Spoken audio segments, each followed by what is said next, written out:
prolific, so gifted. I'm the type that's gon' go get it, no kidding. Breaking down a switch in front of your building.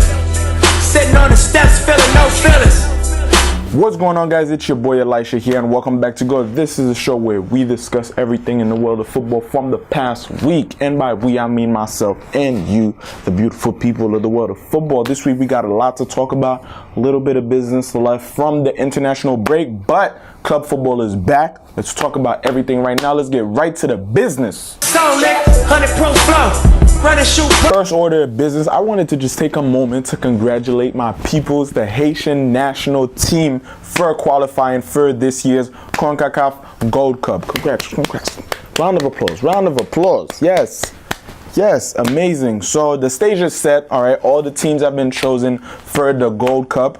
Copa America is set. African Cup of Nations is set.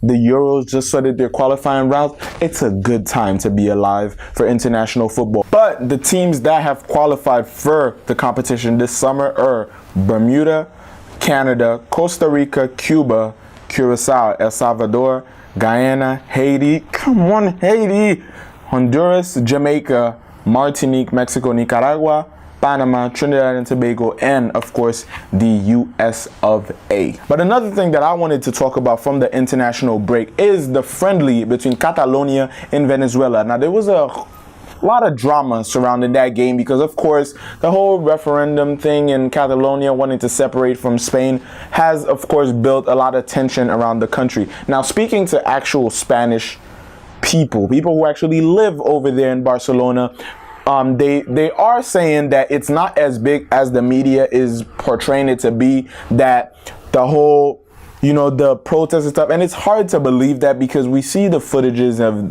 the clashes between the police and the protesters, but that was a while ago. But it seems like right now it's not such a big issue. It's kind of calmed down, but players like PK and a lot of others, Alex Vidal, Marc Bartra, were called up to the Catalonia team to play a friendly against Venezuela. Now there was multiple teams, multiple La Liga clubs who refused to release some of their players so that they could be on the team, which does show that there are some problems still, there is some tension, and it's not all good.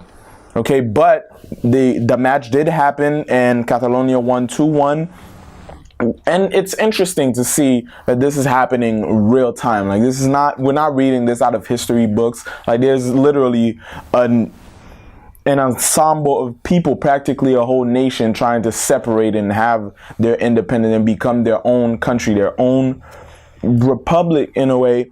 And now, there are steps towards that actually translating into football and them actually playing that friendly against Venezuela as their own country is crazy to think about. Like we're living in the history right now. But it was a tight game early on in the game.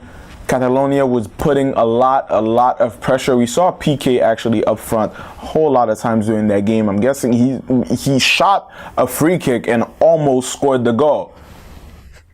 End of his career. Maybe defense is just getting a little bit too boring and he's trying to show his goal scoring skills. Okay, speaking of goal scorers, big surprise that Josef Martinez didn't score for Venezuela. I mean, he's been so on fire in the MLS and he scored in their previous game against Argentina. So, was a bit of a surprise. But speaking of which, we are moving on to club football in the MLS. Atlanta United lost to Columbus 2-0. And now Columbus are top of the Eastern Conference. But it's only 5 games in, and Atlanta has some games in hand, so there's nothing to panic. Calm down, Atlanta fans. Calm down.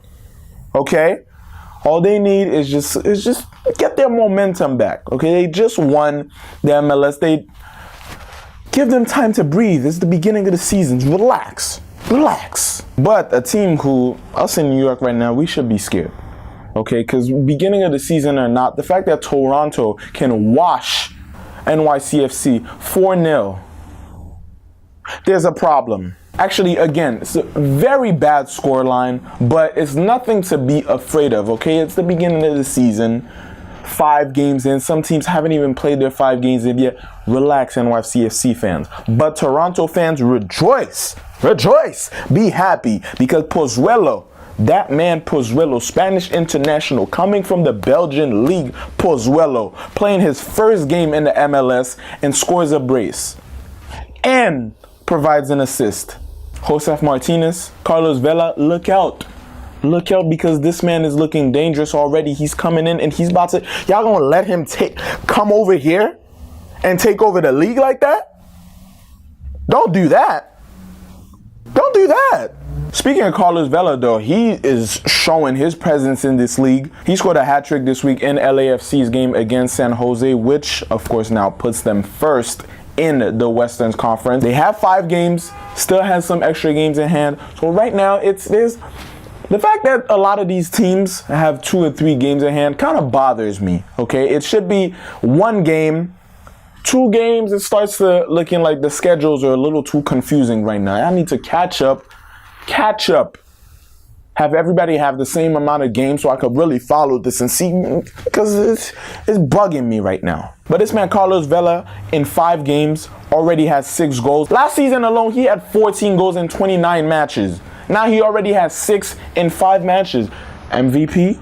Maybe. Pozuelo, Josef Martinez, you got some competition. I'm excited for this now. We got some uprising stars. We got some great players. Who's going to be the top scorer? Who's going to be the MVP? I can't call it. It's too early to call. These boys are on fire right now. I'm loving watching it. Thank you. Thank you for the entertainment. Okay, I can't do it all by myself. I can't, go all the way right here. We on fire right now, but y'all gotta bring something. Y'all gotta give me something. Thank you. But now let's move on to European football, and in La Liga, PK making headlines once again with Catalonia during this weekend and the friendly against Venezuela, and now he goes on a Spanish talk show. PK, bit of an, I'm not saying a bit. PK is arrogant. Okay, I'll give it that. As a Barca fan, I have to admit it. Okay, great guy, great player, legendary player. Arrogant. That's cool. Sometimes you need that. You need that ego. If that's what drives you and that's what brings that fire and helps you compete at a high level, be my guest, okay? Not everybody can pull it off. Some people are just arrogant and have nothing to back it up. He does, but he had some comments for Espanyol. The Barcelona derby was this weekend against Espanyol de Barcelona versus FC Barcelona. And right before the game, he had some comments and said that he has more money than Espanyol's whole budget of $57 million. He has more money than them. And listen, was a bit disrespectful, okay? But it's good. It's good for entertainment. Yes, okay, he said it. Okay, what are y'all gonna do? Ban PK from football? You're gonna fine him? La Liga's gonna fine him? Now, if a Real Madrid player said the same thing, would I have been like, yo, nah, that's really disrespectful? Probably. But at the end of the day, it's part of football, man. It makes for great stories. Sometimes you need to have a little bit of bickering, a little bit of disrespect once in a while. It's nothing crazy, okay? He didn't flat out just start cursing out Espanyol, all right? It's a little bit of pettiness, but we need that sometimes. And then he did back it up. They won 2-0. Messi with yet another free kick goal, and his second goal was assisted by the youngster, 18-year-old Malcolm from Brazil. And I don't know why he's not playing more. Dembele is injured. Coutinho, I'm hearing talk that Coutinho wants to leave in the summer. Put Malcolm on, give him his minutes. I don't want to send him on loan. Don't send him on loan. Vinicius is doing his thing. Malcolm could be the same exact player for Barca. Put him in, Valverde. Valverde, if you're listening, hey. Okay? Ya tú stop, comprende? Put him in. Thank you. But also in La Liga, the battle for top 4 is really tough right now. And the two competing for that top 4 spot, trying to play in Europe, trying to play in the Champions League next year. And I'm so excited. I'm more excited for this than Barca winning the La Liga, to be honest. Listen, we have a lot of them. We've been winning a lot. I'm more focused on the Champions League for Barca. But the fact that Leganes, and not Valencia, not Sevilla, not Villarreal, Leganes and Getafe are fighting for a top 4 spot, and they battled for it this weekend. Leganes won this one 1-0 actually against Getafe, but Getafe is still in the 4th spot, number 4, 2 points ahead of them, but the season, it's tight right now, and I'm excited. I really want to see which one of them is going to get that spot, along with Atletico Madrid, Real, and Barcelona playing in the Champions League next season. I'm loving it, okay? Premier League, always talking a whole bunch of smack about how La Liga teams, blah, blah, blah, and this is all the same teams winning all the time. Well, now we got some new competition. The one game that really stood out this weekend, and that deservedly so, Liverpool versus Tottenham. Now, United won their game, City won their game. That would have been a lot more to talk about if they lost. They won, Chelsea won, Arsenal plays today. But Liverpool versus Tottenham ended 2-1, and Liverpool now is on top of the Premier League table with 2 points. Now, City has a game in hand, okay? So if this carries on throughout the rest of the season and they both have the same results, City wins the league. 7 games left for Manchester City, 6 games left for Liverpool. Now, Liverpool, I believe, got the toughest game out of the way. They beat Tottenham. They got Chelsea left. They have the tougher schedule for the rest of the season. They kind of shot themselves in the foot for that. Okay, there's a lot of games that they should have won in the middle of the season. Whatever, but that's in the past. Now you got to look towards the future. It's going to be a tough end of the season with the Champions League and all of that. Takes a lot of focus, but I really hope, for the sake of football fans, for the sake of just making history, I hope this goes down until the very last game. I want to see who's going to slip up at the very last game of the season. I can't wait for this, man. This is really getting hot. And speaking of hot, Bayern Munich draws 1-1 to Freiburg this weekend, while Dortmund won their game against Wolfsburg 2-0. Now it's getting interesting. Dortmund is 1 point up, and the next game is Der Klassiker. Bayern Munich versus Dortmund. They're going to play each other next week. This can really decide who wins the Bundesliga. Oh my God. After 6 years of this hierarchy of Bayern winning every single year, Dortmund was looking incredible throughout this whole season. Started just, they had some injuries, especially Marco Reus, and the rest of the team just couldn't keep up. They had a lot of time where they let their lead slip in the games, but whatever. We're at this point now, and the drama is rising. This is great. The next time that these guys face, they might just be deciding which one of them wins the Bundesliga title. Will it be the same team that's been doing it for the past 6 years? Or will Dortmund finally be back on top? Find out on the next episode of Dragon Ball Z Kai. But now actually, let's move on to the Serie A. And, of course, the team that has 15 or so points ahead of the second team, which is Napoli, Juventus, are yet again winning games. But what makes this one so special? Why am I talking about this? Week in and week out, Juventus win games. They're on the top of Serie A. They've been doing this so for years. Whatever. What's so interesting? What's interesting, okay, is a 19-year-old Italian footballer, a black Italian at that. Born in 2000, Moise King scored the one and only goal for Juventus this weekend to win it. Without Ronaldo's injured. Reports are saying that he's going to be out for 3 matches. Of course, they're trying to preserve him a little bit more for the Champions League games, and that's understandable. But this kid is born in 2000, and he's replacing Cristiano Ronaldo for Juventus and winning games. What's these guys pop out of nowhere? I don't see them coming. I'm about to just start watching house school games and the academy games for the young players, because these dudes are popping out of nowhere and I don't see where they're coming from, and they're just coming like, hello, let me just destroy the whole script of football right now. Oh, Neymar, oh, Messi, oh, this with Mbappe, boom, I'm about to make headlines now. Shout out to Moise Kean though. This kid is incredible, and I just can't wait to see what he's going to do in the future. And I can't wait to see what he can do internationally, okay? Played very well during the friendlies or the Euro qualifiers that Italy has had so far. Let's see what happens this time. Will he be the new Mbappe? Will he be the player that actually revives Italy, because they've been in a slump for some years now.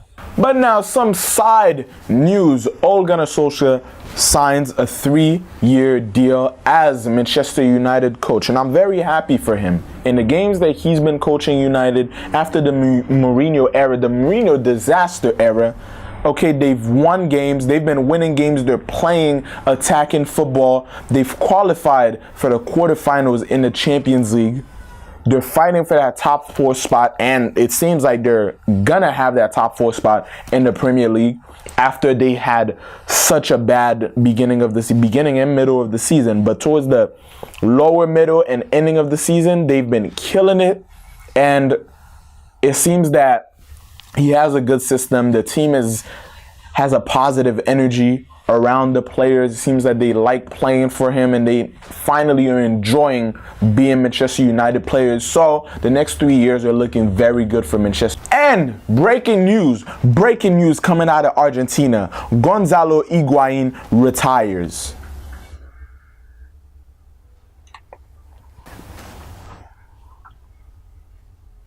And now let's move on to eFootball. FIFA competitions, the first ever Premier League champions is F2 Tech. Congratulations. But the first ever broadcasted MLS. Shout out to West, man, for hosting that. And the winner, Dulsta, shout out to you. Congratulations on being the first ever winner of the broadcasted MLS. And I look forward to much more of these competitions. Can't wait to host these too. Can't wait. Okay, and who knows? Participate a little bit. I might just compete in the EMLS competition. I might just compete in the next Premier League competition. Don't play with me now. Don't test me, because I might just pull up and wash everybody, because I plays this game. Y'all don't know my body, okay? I play FIFA for real, for bro. Like for real. Like I be bing, bing, bing, bing, bing, bing, bing, bing, bing, bing, bing, bing, up in here scoring goals like bing, bing, bing, bing, bing, bing. Don't play with me. And last but not least, I just wanted to shout out the boy Jimmy Butler. His episode of Hot Ones came out this week, and not only was he rocking the hell out of that Bob Marley playing football shirt, and he had a special shout out praising to God for Neymar to heal from his injury and come back to football. Shout out to you, Jimmy Butler. I love it when other players, just other personalities from different subcultures, different worlds, different sports come in and show love for football. I love it, man. Show more of it. Show more of it. I want all of it. But guys, that's pretty much going to be it for this week in football. I hope you enjoyed it all. I hope you were entertained, and I hope you're loving football, loving your family and friends, loving the world and loving life, because I am.